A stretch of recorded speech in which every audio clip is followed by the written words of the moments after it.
So you can turn your Bibles to 1 Thessalonians chapter 5. The other day I was driving myself to work, and I stopped at the store, and as I pulled up to the store, looked at the display screen in my truck, and it said it was 5 degrees outside. So naturally, I grabbed my coat, I look at it, like, only one thing left we can do now is just pray. I got out of the truck and started heading to the store as I started putting my coat on. But what caught me by surprise was it actually felt pretty good. The sun was out, the sky was clear, and even though the temperature said it was 5 degrees, I was like, man, I don't even know that I need a coat. It seemed crazy to me. But what stuck with me, popped in my head, is that cliche. The only thing left to do is pray. You've all probably heard it before. Maybe you've said it yourself before. But I thought that's an interesting cliche. Especially when you start going through the Bible. Verses like 1 Thessalonians chapter 5 and verse 25, it simply says, "Brethren, pray for us." And I'm going to pop through a few verses here. 2 Thessalonians chapter 3 and verse 1. Again, it says, "Finally, brethren, pray for us." In Hebrews chapter 13 and verse 18, again, pray for us. Romans chapter 15 and verse 30, "Now I beseech you, brethren, for the Lord Jesus Christ's sake, and for the love of the Spirit, that you strive together with me in your prayers to God for me." I go through all these because you start to see a pattern. In James chapter 5 and verse 16, the Bible says that the effectual fervent prayer of a righteous man availeth much. The Bible tells you right there, prayer works. It is the very first tool, as you read through the Bible, in the struggle of this life that the apostles turn to every time. Yet people today, they say things like, nothing left to do but pray. The way things are phrased and worded always catch my attention. Nothing left to do but pray. That means you've done everything else, and the only thing left is prayer, turning to God. That's an interesting concept to me, because that's how people really are in this life. They try everything in their power first. Then, when they inevitably fail, they turn to prayer. They turn to God. But only after everything they can do other than turn to God has failed them, then they pray. And that phrase popped in my head. I'm sitting there looking at the dashboard in my truck. I hate the cold. I grab my coat, and just some cliches just get in your head, and it just ran through my thoughts. Nothing left to do but pray. I had to get out of my truck. I had to go buy these tools, and I had to get to work. But nothing left to do but pray. It means we literally try everything before turning to God. That cliche, as all cliches, they become a thing because they are a thing. They are something people do or think or experience. And those tropes become cliches that we say. But that one right there, man, it's insane to me. If you turn in your Bible to Jeremiah chapter 17, Jeremiah chapter 17 and verse 5, "Thus saith the Lord, cursed be the man that trusteth in man, and maketh flesh his arm, and whose heart departeth from the Lord." And think about that. We sit there and say, man, I'm going to try absolutely everything mankind can offer before I turn to God. And the Bible warns you, the person that does it, cursed be the man that trusteth in man. But it doesn't change the fact that as you move through this life, you get accustomed to trying to do it yourself, to trying to rely on what you can accomplish. That's the biggest reason people struggle getting saved. The reason so many people reject the free gift of the Lord Jesus Christ. Because it's ingrained in them that they have to do it. And you present them with the idea that nothing you do is good enough. You need the Lord Jesus Christ to get saved, to go to heaven. You require Him and only Him, no help from you. But that's contrary to everything their flesh tells them. Their flesh, it's ingrained in their flesh to tell them that they have to find a way. They can do it. And that's why the last thing people do is turn to the Lord. The last thing they do is resort to prayer. I was talking to my mom years ago about witnessing to one of her relatives. And that person was going through a really difficult time. And she was talking about how, they're finally starting to ask questions. And I pointed out, well, they didn't fall to that point before because people would try to bail them out. They would be struggling and having a hard time. And you keep giving them little lifelines that don't work, that are going to fail of their own. But it prolonged it for them to where if you just let them finally fall, and they'll realize nothing man can do can save them, maybe they'll turn to Jesus. But that's the mindset and the problem with the flesh. Now, there's a clear reason why people rely on themselves before they ever consider turning to God. And it is because that's what they're used to do. That's what they're used to doing. It's kind of like fire and ice, hot and cold. Most folks will tell you, I'm definitely one of those people, much better feeling to be warm than it is being cold. I mean, especially when you come to church this morning and it hadn't heated up in here and everybody's like doing all this. Nobody likes to be cold. But if they're warm, they get in there and they relax, their body loosens up, and it feels better. And for me, it always feels better. It works that way when you get injured. If you think about that, when you're all of the athletes that are in here, and especially when you're fighting or you pull a muscle or you get something injured and your back's sore or whatever it is, you have two options. You can put cold compresses on it or you can put hot compresses on it. Well, hot compresses feel so much better. It'll ease that pain. It'll make it relax a little bit. It'll feel good. It does nothing for healing. Cold compresses, ice packs, they feel horrible, but they heal. And it's because your body wants to do what's most comfortable. The problem with that is generally,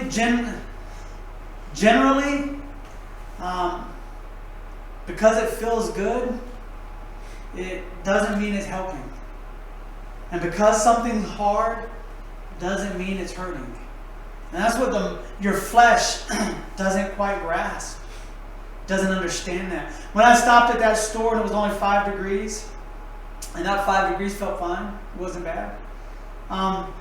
It was actually nice when I got out of the truck. Like I tell you, when I got out, the sun was out, I had my coat on. The only reason I even put my coat on is because I didn't want to have to carry it. I mean, it was a Carhartt, so it was easier to just put it on. But it felt good. When I got in my truck that morning, it was minus 7 degrees. And I was pretty certain I was going to die. Because I'm tropical. I do not deal with cold very well at all. And when I went out of my house, bundled up, I was almost it was unbearable. Made it to my truck. It was crazy. By the time I got to the store, the sun had been out a little bit, and the temperature started rising. And as soon as I got out of my truck, that 5 degrees it actually felt pretty good. And it's after exposing myself to it. after being exposed to that cold, and then it eased up a little bit, my body had adjusted. My body adjusted to that -7. Didn't like it. But that -7 degrees adjusted my body. So that 5 degrees, I was like, that's actually pretty good. That's actually a tactic I tried when I was fighting, trying to take an ice bath. The amount of times Michelle just laughed at me after she made the bath, and I set into it and leaped immediately out and I kept trying. I kept trying to get myself to where I would adjust and adapt. I couldn't do that. But that's, for health purposes, man, an ice bath, best thing in the world for you. I couldn't adjust. But on that day, because I'd gotten that -7 degree temperature that I would not have, my body wouldn't have adjusted to, as soon as I moved into just 5 degrees, my body had gotten to where I was like, all right, this actually, what normally, had I just walked out of my house and it was 5 degrees, I'd have done the exact same thing. I'd be like, this is unbearable, I'm going to die. But I had gotten myself adapted and adjusted so that now, what my body previously would have thought it was dying from, I actually enjoyed it, was nice. Like, that's, the day could have stayed like that and I'd have been good. My body had adapted to that. To not just endure it, but to enjoy it. The problem with this life, in Matthew chapter 7,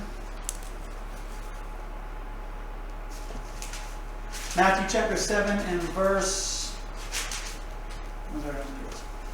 Matthew chapter 7 and verse 13. Starting at verse 13, the Bible says, enter ye in the straight gate.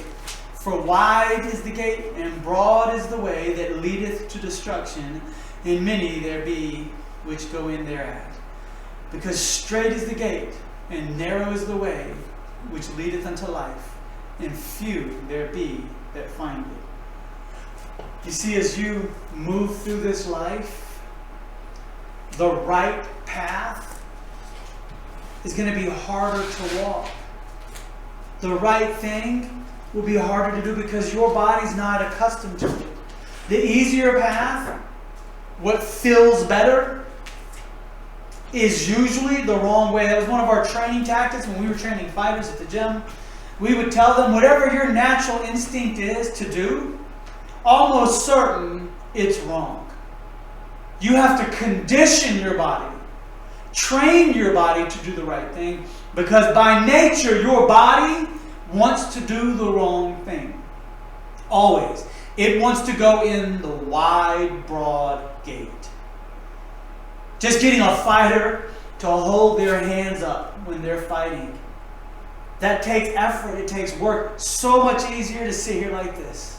Hands are sitting right there. So much easier.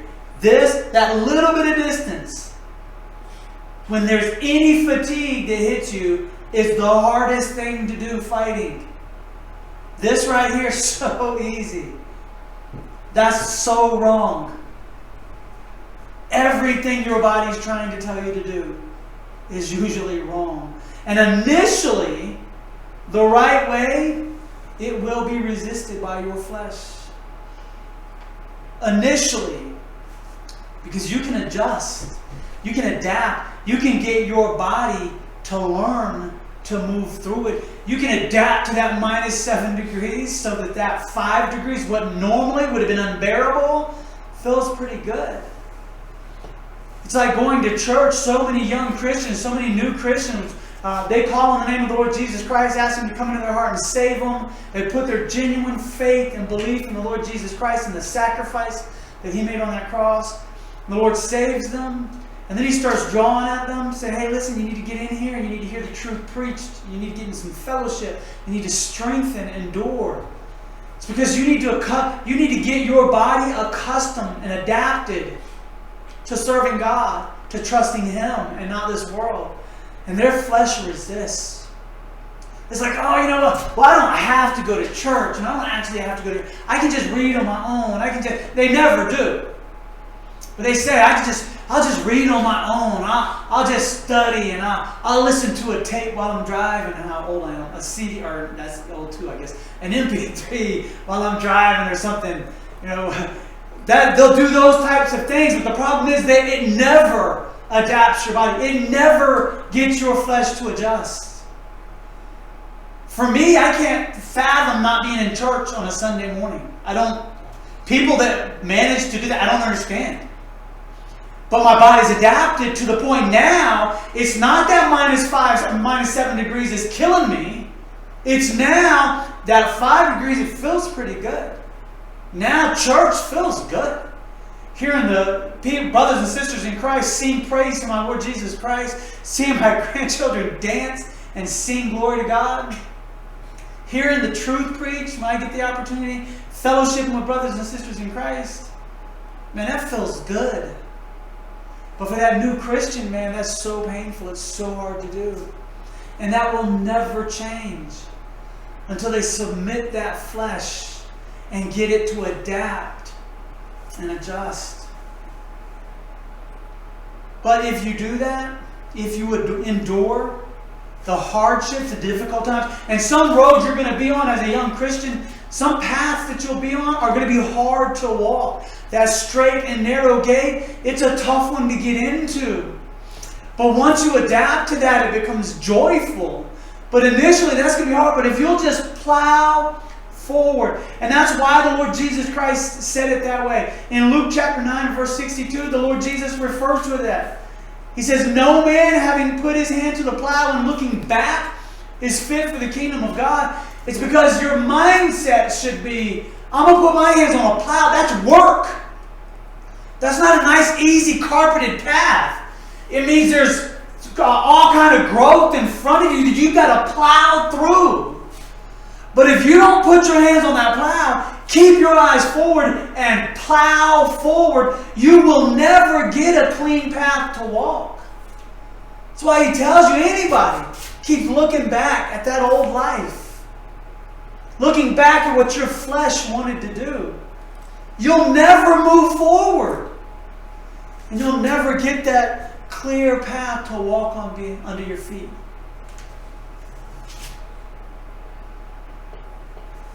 Nothing left to do but pray. And the Bible shows you, the apostles before us showed us by example the very first thing to do should be pray. In 2 Chronicles chapter 32 and verse 8, the Bible says, "With him is an arm of flesh, but with us is the Lord our God to help us and to fight our battles."